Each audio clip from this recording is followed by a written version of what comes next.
Coming to the important point, 2021 CPT E&M guideline changes.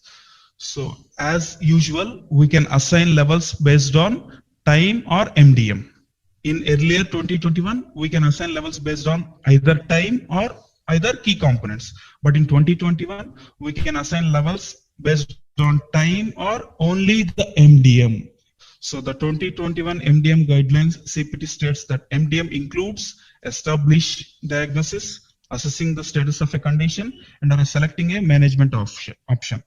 So when compared to 2020, so same, we have MDM table. In MDM, we have 3 tables. Same like here in 2021 also, we have 3 main columns. Okay, so the first column will be a code. It may be a new patient or established patient. The second column will be a level of MDM, a straightforward, low, moderate, high. A third column will be like elements of MDM. Here we can see the elements of MDM like table A, table B, and table C. In MDM, it is created like 3 columns. One column is for code, another column is for level of MDM, and the last column is for elements of medical decision making. So the level assignment is same as 2020, but only thing we need to observe, a history and physical exam is required only for the medically appropriate part. The MDM will play a major role. So the criteria will remain same. 2 out of 3 elements is required to assign the level just based on the MDM. Okay, we need to remember.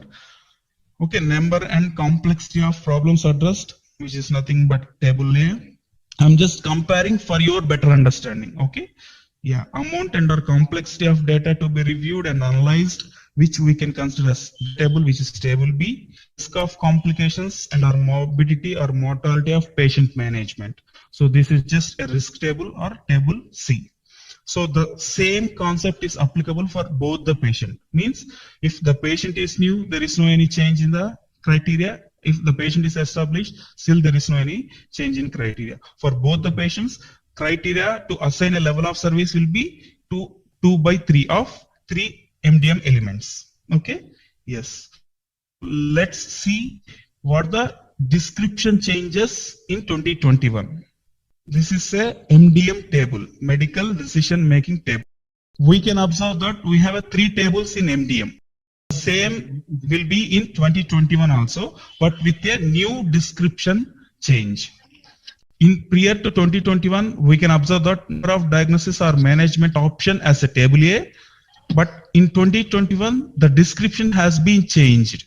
Number and complexity of problems addressed. This is the new description for table A in 2021. So coming to the next table, in 2021, the description has been changed to amount and complexity of data to be reviewed and analyzed.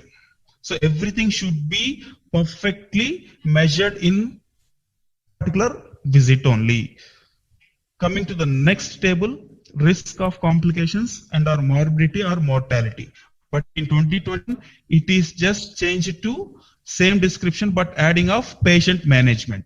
So these 3 will remain same. So we'll see the different levels in medical decision making. Straightforward, low, moderate, high. So these are the 4 levels applicable for both the patients. From 99202 to 205, 99212 to 215. For both the patients, this is the levels of MDM applicable. So please make a note, the concept of the level of medical decision making does not apply to 99211. Okay. So already 99201 has been deleted. So 99211 is not deleted, but it is not considered for the physician leveling. So let's begin with table A. Yeah, the new name of the table A is nothing but number and complexity of problems addressed at the encounter. So physician has to address the problem during the encounter. That is a key that we need to follow in 2021 assignment of levels. Okay, what AMA guidelines is showing, what AMA guidelines is telling us, yes, we need to focus on the problems. I will just compare with 2020 guidelines with 2021 so that you can better understand. In 2020, so the table A talks about the patient's problem, like with which problem the patient is coming. So patient is having a minimal problem, or patient is having a self-limited or minor problem, or patient is having a major problem. Whether this problem is new to the physician or established to the physician. Whether physician made a workup for the diagnosis or there is no any additional workup plan. So based on this, we are assigning points in 2020 guidelines. But coming to 2021 guidelines, we are no longer counting the number of problems and giving a points, but we are discussing the type of the problem with which the patient is coming. So multiple new or established conditions may be addressed at the same time and may affect medical decision making. Okay, so in 2020, we can assign point for the every condition which is documented under impression. But here the symptoms may cluster around a specific diagnosis. So in 2021, under table A, the consideration will be more focused on problems addressed during the encounter. Okay, so the final diagnosis for a condition does not in itself determine the complexity of risk. So extensive evaluation is required. Okay, multiple problems of a lower severity may in aggregate create higher risk due to interaction. What is problem addressed during encounter? So there are 3 points we need to discuss and we need to remember. So when we can consider problem addressed, provider must evaluate and treat the problem during the visit. Sometimes we may see the notation. So notation here we are not going to consider as problem address until if there is a additional assessment or care coordination documented by the physician or other qualified healthcare professional. So another point that we need to remember, a consultant, maybe a different physician visited the patient, he must address the problem. Without evaluation, we cannot consider as problem addressed. So the referral, who is the other physician from a different group visiting the patient, he must evaluate the patient. Without the problem addressed during encounter, we cannot consider that as a qualified documentation. So based on the problem address, we can assign levels. It may be a 99202 or 99212, or it may be any further levels. So we'll have a look. Number and complexity of problems addressed at the encounter for straightforward MDM. So this is only a one component for the selection of level. So this will not decide the entire level. So we need at least 2 to decide the level of MDM. Okay, we are just talking about a straightforward MDM related to the number and complexity of problems addressed during the encounter. Okay, so the terminology will remain same, but some additional clarity has been provided. Okay, minimal problem. What is minimal problem? Self-limited or minor problem. What is self-limited or minor problem? How many problems are required for a straightforward MDM? Okay, physician presence is not required. Which is required for the minimal problem. So to assign 99202 or 212, straightforward MD is required. So when we consider straightforward number and complexity of problem means one self-limited minor problem is addressed during the encounter. Then only we can consider a straightforward MDM. Okay, so the straightforward MDM is particular only to the number and complexity of problem. Still we need one more element to assign the level of service. Next, 99203 or 99213. Okay, so this is applicable for the low MDM.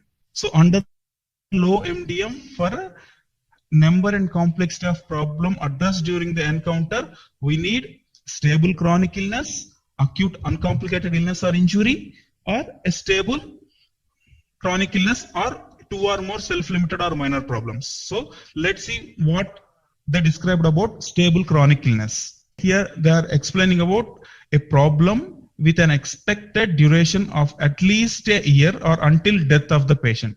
So that is considered as a stable chronic illness. So here is an example, a well-controlled hypertension or non-insulin diabetes mellitus, a benign prostatic hyperplasia. So these are considered as a stable chronic illness which is applicable for the low MDM.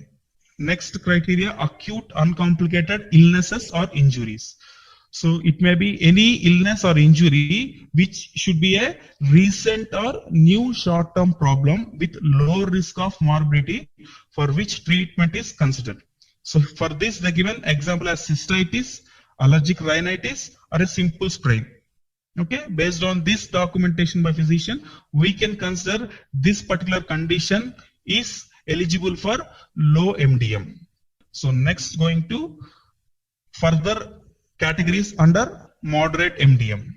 Okay, so chronic illnesses with exacerbation, progression, or side effects of treatment. Yes, so we all know. So this is there in the existing audit tool as well. But here we can see more clarity about these terminologies. Chronic illness with exacerbation, progression, or side effect of treatment. What exactly they are talking about? Chronic illness is getting worse, is not well controlled, or is progressing with an intent to control progression. The condition requires additional care or treatment of the side effect. Hospital level of care is required. So when we can able to identify such type of documentation, so that is considered for the chronic illness with exacerbation or progression or side effect of treatment for moderate MDM. So next category, undiagnosed new problem with uncertain prognosis. Yes, they give an example, lump in the breast. So the uncertain prognosis is nothing but conditions likely to result in a high risk of morbidity without treatment. Next category, acute illness with systemic symptoms. Acute illness with systemic symptoms. The illness will be an acute along with a systemic symptoms. So what they are going to tell about? The illness causes systemic symptoms which may be general or single system. The symptoms may not only restricted to a single system. It may be a general symptom as well. There is a high risk of morbidity without treatment. Yes. For a minor illness with systemic symptoms like fever or fatigue, so considering acute, uncomplicated or self-limited or minor incident. So it may be any acute illness. If there is a systemic symptoms, then we can consider that particular problem for moderate MDM. So here are the examples like pyelonephritis, pneumonitis, and colitis for acute illness with systemic symptoms. So one more category from moderate MDM is acute complicated injury. So what exactly acute complicated injury? Yes, treatment including evaluation of body systems not directly part of the injured organ. An injury that is extensive. Treatment options that are multiple and are associated with risk of mortality. So the example may be head injury with brief loss of consciousness. Okay, so these are the further explanation about a particular term called acute complicated injury. So with this, we can consider to assign 99204 or 99214 based on the number of problem addressed during the encounter, which comes under moderate category. Okay, one or more chronic illness with exacerbation or progression or side effect of treatment is required. Two or more stable chronic illness is required for the moderate MDM. And one diagnosed a new problem with uncertain prognosis, one acute illness with systemic symptoms, or one acute complicated injury is required to assign 99204 or 214.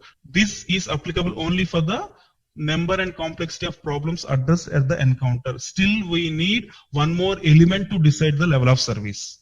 I am emphasizing in each level that based on the number and complexity, we cannot assign the level. We need at least two elements to assign the level of service. I'm just talking about the problems addressed during encounter. So with this, we'll move to the high MDM. So what is required for the high MDM? Here, high MDM is nothing but problems addressed at the encounter. So we have two categories over here: chronic illness with severe exacerbation, progression or side effects of treatment. If you can observe in moderate MDM, there is a term called mild exacerbation. So that is not considered in 2021 changes. So they just made like chronic illness with exacerbation. There is no mild exacerbation. But coming to the high MDM, so it remains same, chronic illness with severe exacerbation. Okay, severe exacerbation, progression or side effects of treatment. So what all considered under this particular category? The severe exacerbation or progression of a chronic illness or severe side effects of treatment that have significant risk of morbidity and may require hospitalization. Same. In moderate also, there may be a requirement of hospital level care. Coming to high, definitely it is required hospitalization of care. But here the difference will be like severe exacerbation.